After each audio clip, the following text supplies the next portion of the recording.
கர்த்தருடைய பரிசுத்த நாமத்திற்கு மகிமை உண்டாவதாக.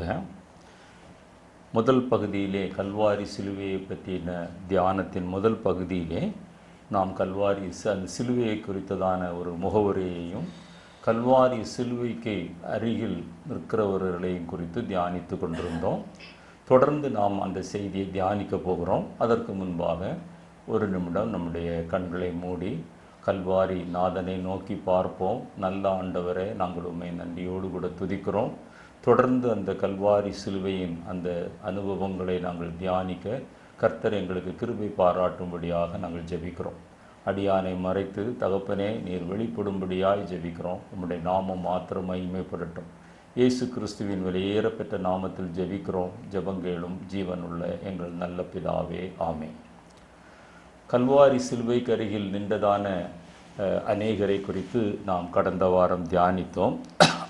நான் சொல்லும்போது இயேசுவின் தாயாகிய மரியாளும் மரியாளுடைய சகோதரியாகிய கிளையப்பா மரியாளும் அதற்கு பின்பு அவருடைய அன்பின் சீசனும் அருகில் நின்று கொண்டிருந்ததாக கடந்த வாரம் நாம் தியானித்தோம்.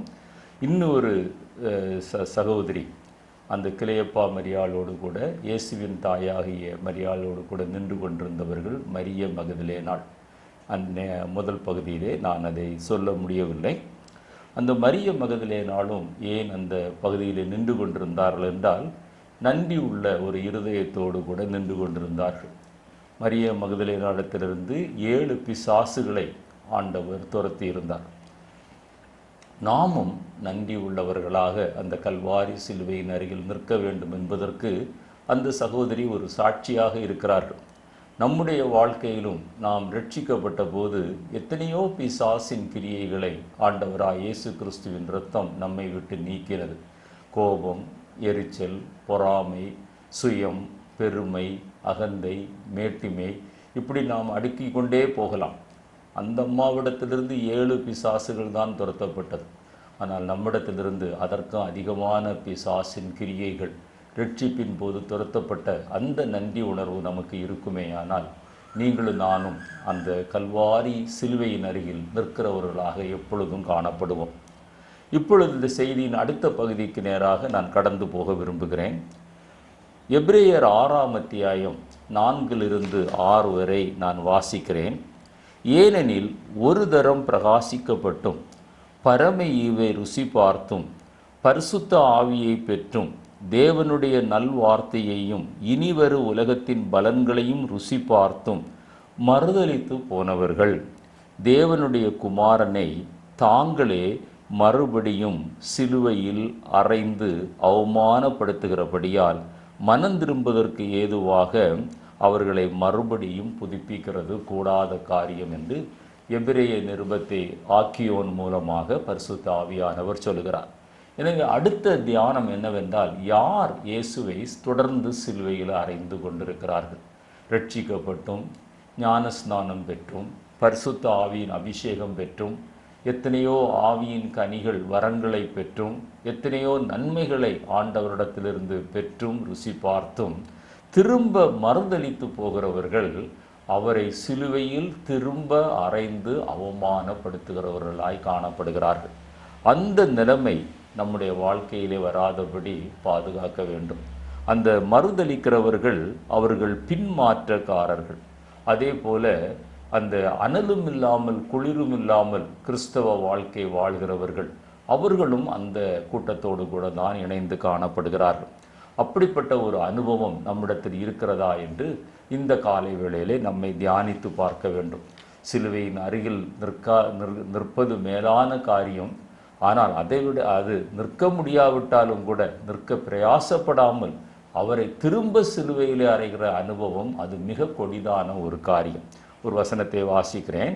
1 கொரிந்தியர் 10:12. இப்படி இருக்க தன்னை நிற்கிறவனென்று எண்ணுகிறவன் விழாதபடி எச்சரிக்கையாயிருக்க கடவன். எனவே நம்முடைய கிறிஸ்தவ ஜீவியத்திலே இந்த வசனம் நமக்கு எச்சரிப்பாக கொடுக்கப்பட்டுள்ளது. நாம் சிலுவையின் அருகில் நிற்பது தேவனுடைய பிரியம். தேவனுக்கு அது மிகவும் விருப்பமான ஒரு காரியம். ஆனால் அநேக தடவை நாம் சிலுவையிலே அவரை திரும்ப அறைந்து அவமானப்படுத்துகிறவர்களாய் இருக்கிறோமா? அல்லது நான் அப்படி ஒரு நாளும் விழுந்து விட மாட்டேன் என்று ஒரு ஒரு நிச்சயத்தோடு கூட வாழ்கிறவர்களுக்கு ஆண்டவர் இந்த வசனத்தை சொல்லுகிறார். நான் நிற்கிறேன் என்று நினைக்கிறவன் அவன் விழுந்து விடாமல் இருக்க அவன் எச்சரிக்கையாய் இருக்க கடவன். அடுத்த பகுதிக்காக நான் உங்களை அழைத்து செல்கிறேன். சிலுவையில் திரும்ப அறையப்படுகிற அனுபவம் நம்ம வராமல் பாதுகாக்க வேண்டும். அதற்கு பதிலாக நம்மை சிலுவையில் அறையப்பட்டவர்களாக நம்முடைய ஆவி, ஆத்துமா, சரீரத்தை நாம் ஆண்டவருடைய சமூகத்திலே ஒப்பு கொடுக்க வேண்டும். கலாத்தியர் 5:24 வாசிக்கிறேன். கிறிஸ்துவனுடையவர்கள் தங்கள் மாம்சத்தையும் அதன் ஆசை இச்சைகளையும் சிலுவையில் அறைந்திருக்கிறார்கள். இதைத்தான் ஆண்டவர் அந்த கல்வாரி சிலுவையில் இருந்து கொண்டு நம்மிடத்தில் எதிர்பார்க்கிறார். நான் தாகமாய் இருக்கிறேன் என்று சொன்னாரே, அந்த தாகம் இதுதான். கிறிஸ்துவனுடையவர்கள் தங்கள் ஆசை இச்சைகளை அந்த கல்வாரி சிலுவையிலே அறைய வேண்டும். ரோமருக்கு எழுதின நிருபம் 6:6 கிறிஸ்துவின் மரணத்தின் சாயலிலும் கிறிஸ்துவின் உயிர்த்தெழுதலின் சாயலிலும் அப்படிப்பட்டவர்கள் தங்களை இணைத்து கொள்கிறார்களாம். இந்த ரோமர் 6 கல்வாரி சிலுவையிலே நாம் அறையப்பட்டவர்கள் எப்படி வாழ வேண்டும் என்பதற்கு அந்த அத்தியாயம் ஒரு நல்ல பாடம். அதை திரும்ப திரும்ப வாசித்து பாருங்கள். அவர்கள் அந்த கிறிஸ்துவின் சாயலிலும் மரணத்தின் சாயலிலும் அவருடைய உயிர்த்தெழுதலின் சாயலிலும் அவர்கள் இணைக்கப்பட்டிருக்கிறார்கள். எப்படி அறையப்பட வேண்டும் என்றால், நான் ஏற்கனவே சொன்னேன், நம்முடைய மாம்சத்தின் இச்சைகள் சிலுவையில் அறையப்பட வேண்டும். அதை பவுல் அப்போஸ்தலர் சொல்லும்போது கலாத்தியர் 5:19-21 அந்த மாம்சத்தின் இச்சைகளை குறித்து அவர் பேசுகிறார். மாம்சத்தின் கிரியைகள் வெளியரங்கமாய் இருக்கின்றன. அவை ஆவன: விபச்சாரம், வேசித்தனம், அசுத்தம், காம விகாரம், விக்கிரக ஆராதனை, பில்லி சூனியம், பகைகள், ரோதங்கள், வைராக்கியங்கள், சண்டைகள், பிரிவினைகள், மார்க்க பேதங்கள், பொறாமைகள், கொலைகள், வெறிகள், களியாட்டுகள் முதலானவைகளே. பாருங்க, எவ்வளவு பெரிய லிஸ்ட். இன்னும் இதிலே சேர்க்க முடியும்.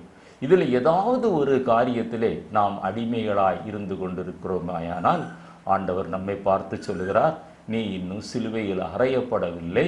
அதற்கு மாறாக நீ என்னை ஒவ்வொரு நாளும் சிலுவையில் அறைந்து அவமானப்படுத்தி கொண்டிருக்கிறாய். இப்படிப்பட்டவைகளை செய்கிறவர்கள் தேவனுடைய ராஜ்யத்தை சுதந்தரிப்பதில்லை என்று முன்னே நான் சொன்னது போல உங்களுக்கு இப்பொழுதும் சொல்லுகிறேன் என்கிறார். பாருங்க, அப்போ ஒன்று சிலுவைக்கு அருகில் நிற்க வேண்டும்.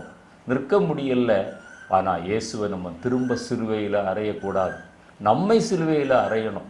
அப்போ அறையப்படாத பகுதிகள் நம்ம பார்த்த அந்த நீண்ட பட்டியலிலே ஏதாவது ஒன்று நம்முடைய வாழ்க்கையில் இருந்தால் நம்ம ஆசீர்வாதத்தை இழந்து போவது மாத்திரமல்ல, அந்த சிலுவையின் ஆசீர்வாதத்தை இழந்து போவது மாத்திரமல்ல, வசனம் என்ன சொல்கிறது? பவுல் சொல்றார், நான் முன்னே சொன்னது போல திரும்பவும் சொல்லுகிறேன், அவர்கள் பரலோக ராஜ்யத்தை சுதந்தரிப்பதில்லை. நமக்கு ஒரு கிறிஸ்தவ பெயர் இருக்கலாம், ஒரு கிறிஸ்தவ ஒரு பேக்ரவுண்டு நமக்கு இருக்கலாம், ஆலயத்திற்கு செல்லலாம். ஆனாலும் இப்படிப்பட்ட காரியங்கள் நம்முடைய வாழ்க்கையில் இருக்குமே ஆனால் நாம் பரலோக ராஜ்யத்தை சுதந்தரிக்க முடியாது. மார்க்கு 7:20-23 வாசிக்கிறேன். ஆண்டவராய் இயேசு கிறிஸ்து சொல்கிறார், மனுஷனுக்குள்ளே இருந்து புறப்படுகிறதே மனுஷனை தீட்டுப்படுத்தும். எப்படி எனில், ஏனென்றால் உதாரணமாக கலாத்தியர் 5:19-21 வாசிக்கும் போது கொலைகள் என்றெல்லாம் எழுதப்பட்டிருந்தது. கொலைகள் நீங்களும் நானும் பொதுவாக செய்வதில்லை. ஆனால் ஒரு கொலை வெறி அல்லது ஒரு கொலை எண்ணம், ஒரு விபச்சார எண்ணம் நம்முடைய வாழ்க்கையில் இருந்தாலும் அதுவும் பாவம்தான். அதைத்தான் ஆண்டவராய் இயேசு கிறிஸ்து சொல்லும்போது, மனுஷனுக்குள்ளே இருந்து புறப்படுகிறதே மனுஷனை தீட்டுப்படுத்தும். எப்படி எனில், மனுஷருடைய இருதயத்திற்குள் இருந்து பொல்லாத சிந்தனைகளும், விபச்சாரங்களும், வேசித்தனங்களும், கொலை பாதகங்களும், களவுகளும், பொருளாசைகளும், துஷ்டத்தனங்களும், கபடும், காம விகாரமும், வன்கண்ணும், தூஷணமும், பொறாமையும், மதிகேடும் புறப்பட்டு வரும். பொல்லாங்கனவே ஆகிய இவைகளெல்லாம் உள்ளத்திலிருந்து புறப்பட்டு மனுஷரை தீட்டுப்படுத்தும் என்றார். நம்ம ஆக்சுவலாக நம்ம இந்த பாவங்களை செய்வதில்லை. செய்தால் நீங்களும் நானும் ஜெயிலில் இருப்போம். ஆனால் நம்முடைய எண்ணத்தில், நம்முடைய சிந்தனையில், நம்முடைய நினைவு இல்லை. இப்படிப்பட்ட பாவங்களுக்கு நாம் அடிமையாக இருக்குமேயானால் நம்மை நாமே தீட்டுப்படுத்துகிறோம். இயேசுவை தொடர்ந்து சிலுவையில் நாம் அறைந்து கொண்டிருக்கிறோம். நம்மை பரலோக ராஜ்யத்திற்கு தகுதியற்றவர்களாக நம்மை மாற்றி கொண்டிருக்கிறோம். என்னை கேட்டுக்கொண்டிருக்கிற அருமையான தேவனுடைய பிள்ளையே, இந்த உபதேசம் கொஞ்சம் கடினமாக தோன்றலாம், ஆனால் இது உண்மை. அந்த அடுத்ததாக நான் சொல்லக்கூடிய காரியம் என்னவென்றால், இந்த அறையப்பட்டவர்கள் உண்மையிலே இந்த காரியங்களை எல்லாம் விட்டு ஓய்ந்து தங்களை கல்வாரி சிலுவையிலே அறைய ஒப்பு கொடுத்தவர்கள் எப்படி இருப்பார்களாம்? அந்த ரோமர்கள் இந்த நிருபம் 6ஆம் அத்தியாயம் 10வது வசனத்தில் அவர்கள் தேவனுக்கென்று பிழைத்திருக்கிறவர்களாக இருப்பார்களாம். அந்த வசனம் சொல்லுகிறது, அவர் மரித்து பாவத்திற்கென்று ஒரே தரம் மரித்தார்.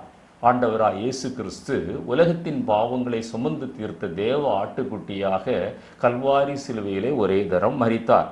அவர் பிழைத்திருக்கிறது தேவனுக்கென்று பிழைத்திருக்கிறார். இந்த அனுபவம் நம்முடைய வாழ்க்கையிலே பிரதிபலிக்க வேண்டும் என்று ஆவியானவர் விரும்புகிறார்.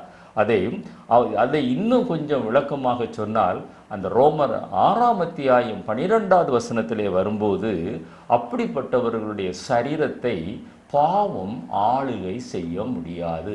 இதை நாமே சோதித்து பார்ப்பதற்கு இது ஒரு நல்ல ஒரு உபகரணம். நம்முடைய சரீரத்தை பாவம் ஆளுகை செய்கிறதா? விட முடியாத பாவங்கள், இரகசிய பாவங்கள், இவர்கள் தங்களை இன்னும் சிலுவையில் அறைய ஒப்பு கொடுக்கவில்லை. அவர்கள் இயேசுவை மாறாக சிலுவையிலே அறைந்து கொண்டிருக்கிறார்கள். ரோமர் 6:12 சொல்கிறது, ஆகையால் நீங்கள் சரீர இச்சைகளின்படி பாவத்திற்கு கீழ்ப்படியத்தக்கதாக சாவுக்கு ஏதுவான உங்கள் சரீரத்தில் பாவம் ஆளாதிருப்பதாக. மிக அருமையான, அதுதான் நான் சொன்னேன், அந்த ரோமர் 6ஆம் அத்தியாயம் ஒவ்வொரு விசுவாசியும் திரும்ப திரும்ப படிக்க வேண்டியதான ஒரு காரியம்.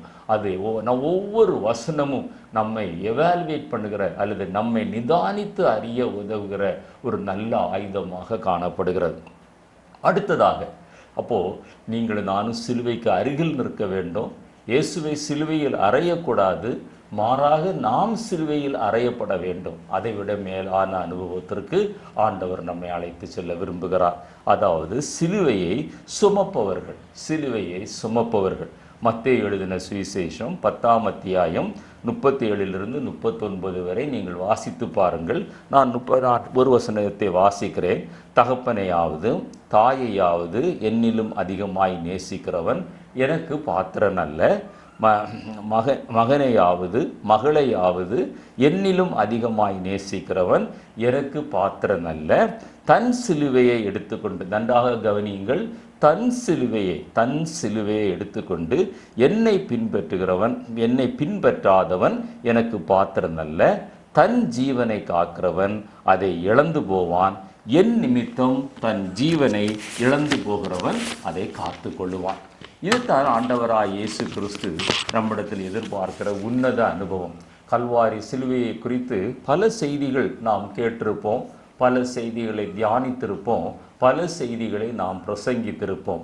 ஆனால் தன் சிலுவையை எடுத்துக்கொண்டு அவரை பின்பற்றுகிற அந்த மேலான அனுபவத்துக்கு ஆண்டவர் நம்மை இந்த நாளிலே அழைக்கிறார். என்னை கேட்டுக்கொண்டிருக்கிற அருமையான தேவனுடைய பிள்ளையே, ஒருவேளை நாம் சிலுவையிலே ஆண்டவரை திரும்ப அறையாமல் இருக்கலாம். சிலுவைக்கு அருகில் நாம் நின்று கொண்டிருக்கலாம். நம்முடைய ஆசை இச்சைகளை சிலுவையில் அறைந்திருக்கலாம். ஆனால் அதைவிட மேலான அனுபவம், நாம் சிலுவை சுமப்பவர்களாக நாம் காணப்பட வேண்டும். அதற்கு சில காரியங்களை சொல்லி நான் இந்த செய்தியை வேகமாக முடிக்க விரும்புகிறேன். முதலாவதாக, அப்படிப்பட்டவர்கள், அந்த சிலுவையை சுமக்கிறவர்கள் எப்படி இருப்பார்கள்? அதற்குரிய சில குணாதிசயங்களை மாத்திரம் நான் உங்களுக்கு வேதத்தின் அடிப்படையிலே சுட்டி காட்ட விரும்புகிறேன். அவர்கள் பரிசுத்தமாக வாழவும் அவருக்காக பயன்படவும் அவர்கள் அப்படிப்பட்ட ஒரு வாஞ்சை உள்ளவர்களாய் இருப்பார்கள். நம்முடைய வாழ்க்கையில் அந்த 2 வாஞ்சை இருக்கிறதா? நீங்கள் உங்களை நீங்களே நிதானித்து பாருங்கள்.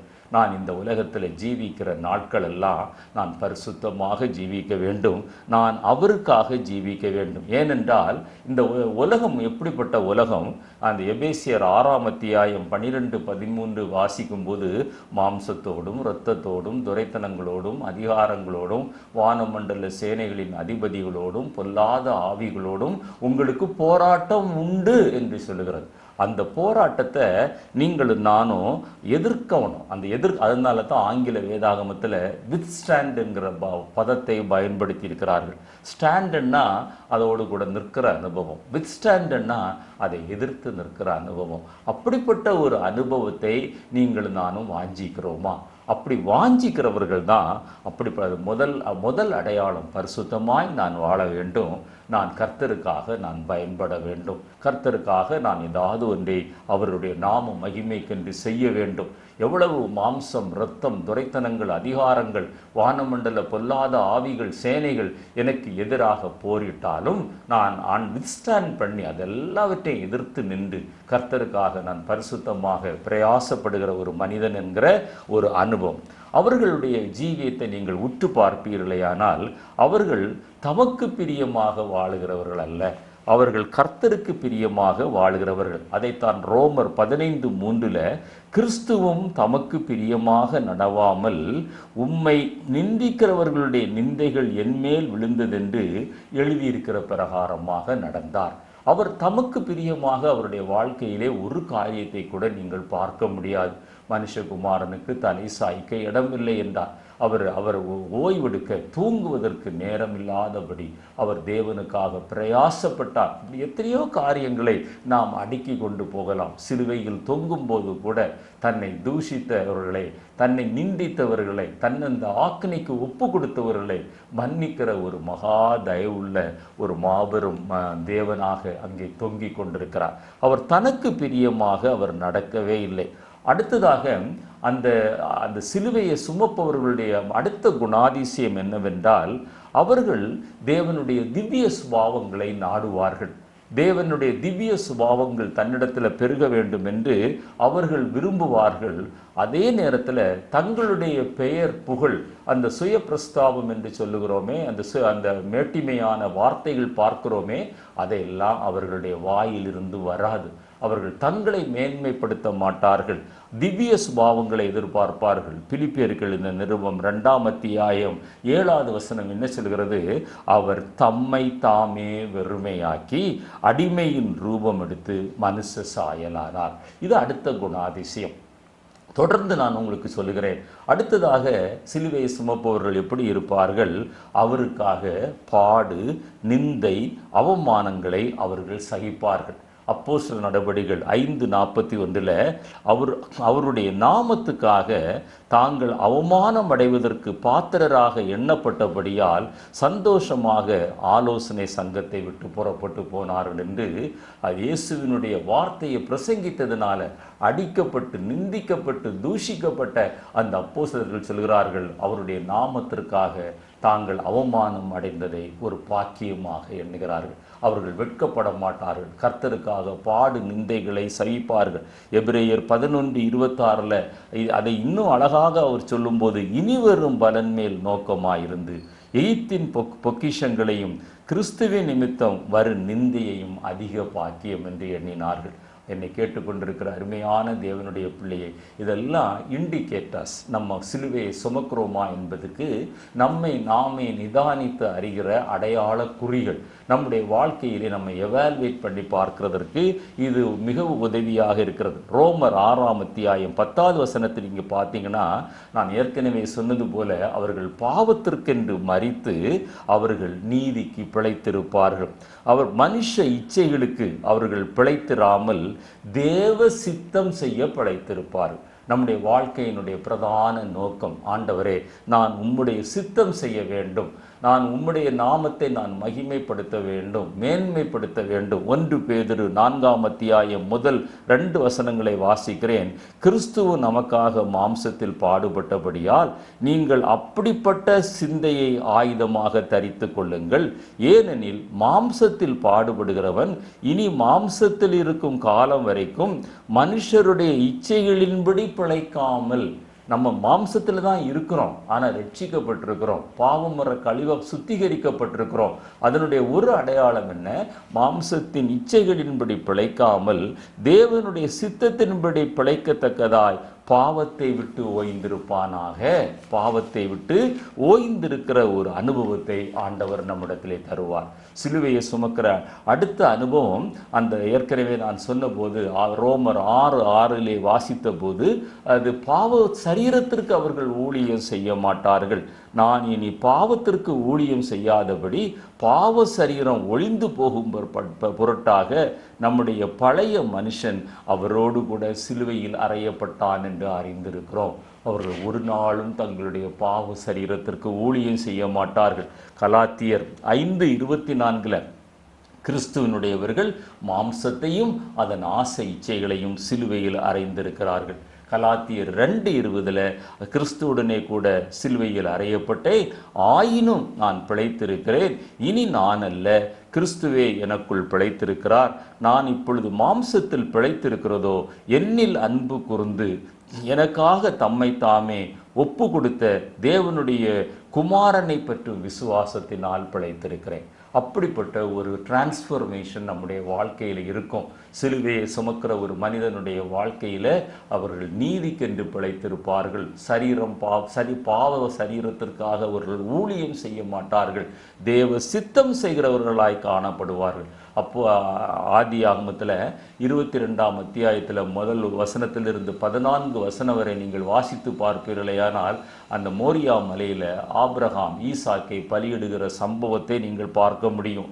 அவன் தன் பலியிட போகிற அந்த ஈசாக்கை திரும்ப பாவனையாக திரும்ப பெற்றான் என்று அங்கே எழுதப்பட்டிருக்கிறது. அவன் அந்த ஈசாக்குக்கு பதிலாக அங்கே ஒரு ஆட்டுக்கடா, அந்த முட்புதரிலே சிக்கியிருந்த ஆட்டுக்கடா பலியிடப்படுகிறது. அந்த ஈசாக்கை திரும்ப பாவனையாக அவன் திரும்ப பெற்றுக்கொண்டான். அதே போல நம்ம திரும்ப பிறக்கிற ஒரு அனுபவம், சிலுவையை சுமக்கிறவர்கள் திரும்ப பிறக்கிற ஒரு அனுபவம். பவுல் அப்போஸ்தலருக்கு அந்த அனுபவம் இருக்கிறது. அவர் சவுலாக இருந்தார், எவ்வளவோ உபத்திரவங்கள் சபைக்கு கொடுத்தார், தேவனுடைய பிள்ளைகளுக்கு கொடுத்தார். ஆனால் பவுலாக மாறினார். அதே பவுல் தான், அதே சவுல் தான் இப்பொழுது அவருடைய உள்ளம் மாறி இருக்கிறது, பெயர் மாறி இருக்கிறது, அவருடைய குணாதிசயம் மாறி இருக்கிறது, அவருடைய மனநிலை மாறி இருக்கிறது. அப்படிப்பட்ட அனுபவம் நம்முடைய வாழ்க்கையிலே காணப்படுகிறதா? அதுதான் கிறிஸ்துவுக்காக சிலுவையை சுமக்கிற அனுபவம். ஒரு வெள்ளி சிலுவையையோ, ஒரு பொற்சிலுவையோ, அல்லது நிறைய டைமண்ட்ஸ் எல்லாம் பதிச்ச சிலுவையையோ கழுத்தில் போடுவதோ அல்லது அது சட்டையில் தொங்க விடுவதோ அது சுமக்கிற ஒரு அனுபவம் அல்ல. நாம் ஒரு டிரான்ஸ்ஃபர்மேஷன் ஆகிற ஒரு அனுபவத்தை ஆண்டவர் எதிர்பார்க்கிறார். கிறிஸ்துவுக்குள் மரித்து உயிர்த்தெழுந்தவர்களின் ஜீவன் இயேசு கிறிஸ்துவுக்குள் மறைந்திருக்கிற ஒரு அனுபவம் என்று கொலோசியருக்கு எழுதும்போது பவுல் அப்போஸ்தலர் சொல்கிறார். ஆனால் கிறிஸ்துவுக்குள் மரித்து நாம் அவருக்குள் மறைந்திருந்து அவருக்காக பிழைத்திருக்கிற அனுபவம். அந்த ஒரு வசனத்தை வாசிக்கிறேன், கொலோசியர் 3:3. ஏனென்றால் நீங்கள் மரித்தீர்கள், உங்கள் ஜீவன் கிறிஸ்துவுடனே தேவனுக்குள் மறைந்திருக்கிறது. எவ்வளவு அருமையான வசனம்! அவருக்குள் மறைந்து வாழ்கிற ஒரு அனுபவம், ஆண்டவரை வெளிப்படுத்துகிற அனுபவம், அவருடைய திவ்ய சுபாவங்களை வெளிப்படுத்துகிற அனுபவம். அதை இன்னும் கொஞ்சம் விவரித்து சொல்லுவோமே ஆனால், கொலோசியர் 2:20 வாசிக்கிறேன். நீங்கள் கிறிஸ்துவுடனே கூட உலகத்தின் வழிபாடுகளுக்கு மரித்தீர்கள். மரித்திருக்கிறோமா? இந்த கேள்வியை நாம் கேட்டு பார்ப்போம். உலகத்தின் வழிபாடுகள் இன்னும் நம்மிடத்திலே ஒட்டி கொண்டிருக்கிறதா? உலகத்தின் பாரம்பரியங்கள், சடங்காச்சாரங்கள் இன்னும் நம்மிடத்திலே காணப்படுமேயானால் நாம் சிலுவையை சுமப்பவர்கள் அல்ல, அவரை சிலுவையில் திரும்ப அறைந்து அவமானப்படுத்துகிறவர்களாய் காணப்படுவோம். நீங்கள் கிறிஸ்துவுடனே கூட உலகத்தின் வழிபாடுகளுக்கு மரித்தது உண்டானால் இன்று உலகத்தின் வழக்கத்தின்படி பிழைத்திருக்கிறவர்கள் போல நீங்கள் உலகத்தின் வழக்கத்தின்படி பிழைத்திருக்கிற அனுபவம் அல்ல, கிறிஸ்துவுக்காக பிழைத்திருக்கிற ஒரு அனுபவம் நமக்கு வர வேண்டும். அதை 2 கொரிந்தியர் 5ஆம் அத்தியாயம் 14-15 கிறிஸ்துவனுடைய அன்பு எங்களை நெருக்கி ஏவுகிறது. அந்த அன்பு நெருக்கி ஏவுகிறதா? கிறிஸ்துவுக்காக ஏதாவது ஒன்றை நான் செய்ய வேண்டும். அதைத்தான் நான் முதலில் சொன்னேன். முதல் இண்டிகேட்டரே பரிசுத்தமாக வாழ வேண்டும், கிறிஸ்துவுக்காக வாழ வேண்டும். கிறிஸ்துவனுடைய அன்பு எங்களை நெருக்கி ஏவுகிறது. ஏனென்றால் எல்லாருக்காகவும் ஒருவர் மரித்திருக்க, எல்லாருமே மரித்தவர்கள் என்றும் பிழைத்திருக்கிறவர்கள் இனி தங்களுக்கென்று பிழைத்திராமல், பாருங்க, பிழைத்திருக்கிறவர்கள் இனி தங்களுக்கென்று பிழைத்திராமல் தங்களுக்காக மரித்து எழுந்திருக்கிறவர்களுக்காக பிழைத்திருக்கும்படி அவர் எல்லாருக்காகவும் மரித்தார் என்று நினைக்கிறோம். எவ்வளவு அருமையாக பவுல் அதை நமக்கு விளக்கி காட்டுகிறார். ஆவியானவர் பவுல் அப்போஸ்தலர் மூலமாக அந்த சிலுவையை சுமக்கிற ஒரு அனுபவத்தை அவர் நமக்கு விளக்கி காட்டுகிறார். இன்னும் ரோமருக்கு எழுந்த நிருபம் 14ஆம் அத்தியாயம் 8-9 வாசித்து பாருங்கள். கர்த்தருக்கென்று பிழைத்திருக்கிறோம், நாம் மரித்தாலும் கர்த்தருக்கென்று மரிக்கிறோம், ஆகையால் பிழைத்தாலும் மரித்தாலும் நாம் கர்த்தருக்கு உடையவர்களாக நாம் ஜீவிக்கிறோம். இந்த அனுபவம் தான் சிலுவையை சுமக்கிற அனுபவம். அதே நேரத்தில் ரோமர் 6ஆம் அத்தியாயம் 8-12 வரை வாசிக்கும் போது பாவ சரீரம் மரித்து உயிர்த்த புதிய சரீரம் பாவத்தை ஆளாதிருக்க வேண்டும் என்று அந்த பகுதியிலே வாசிக்கிறோம். என்னை கேட்டுக்கொண்டிருக்கிற தேவனுடைய பிள்ளைகளே, நாம் சிலுவையை சுமக்கிறவர்களாய் காணப்படுகிறோமா?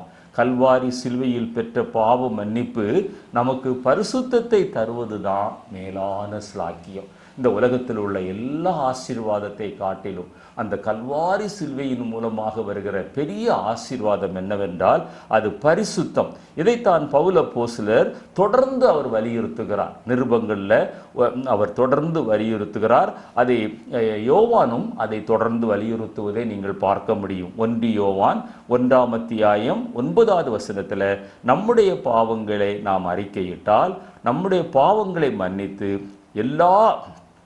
எல்லா அசுத்தத்தையும் நீக்கி நம்மை சுத்திகரிப்பதற்கு அவர் உண்மையும் நீதி உள்ளவருமாய் இருக்கிறார். நான் சொன்ன இந்த அனுபவங்கள் நம்முடைய வாழ்க்கையிலே காணப்படாதிருக்குமே, ஆனால் இன்றைக்கு எந்த பகுதியிலே நாம் தவறி இருக்கிறோம் என்பதை ஆண்டவருடைய சமூகத்தில் நாம் அறிக்கை செய்து ஜெபிப்போமையானால் அதிலிருந்து ஆண்டவர் ஒரு வெற்றியை தருகிறார். 1 யோவான் 2ஆம் அத்தியாயம் 1வது வசனத்தில் ஒருவன் பாவம் செய்வானானால் நீதிபரராயிருக்கிற இயேசு கிறிஸ்து நமக்காக பிதாவினிடத்தில் பரிந்து பேசுகிறவராயிருக்கிறார். சில காரியங்களை நம்மால் விட முடியல, முயற்சி பண்ணுகிறோம், ஆனால் தோற்று போகிறோம். அப்படிப்பட்டவர்கள் தேவ சமூகத்தில் விழுந்து கிடப்போமேயானால் நமக்காக பரிந்து பேசுகிற பிரதான ஆசாரியர் நமக்காக இருக்கிறார். எனவே கல்வாரி சிலுவை நம்மை மன்னிப்பது மாத்திரமல்ல, மிக முக்கியமான காரியம் நம்மை சுத்திகரிக்கிறது என்பதை மறந்துவிடக்கூடாது.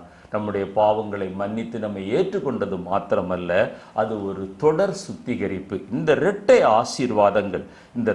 ஆசீர்வாதங்கள் அந்த மன்னிப்பதும் சுத்திகரிப்பும் நம்முடைய வாழ்க்கையில் வரும்போது நமக்கு ஒரு தெய்வீக சமாதானமும் பரிசுத்தமும் நம்முடைய உள்ளத்தில் பொங்கி பிரவாகிக்கிறது.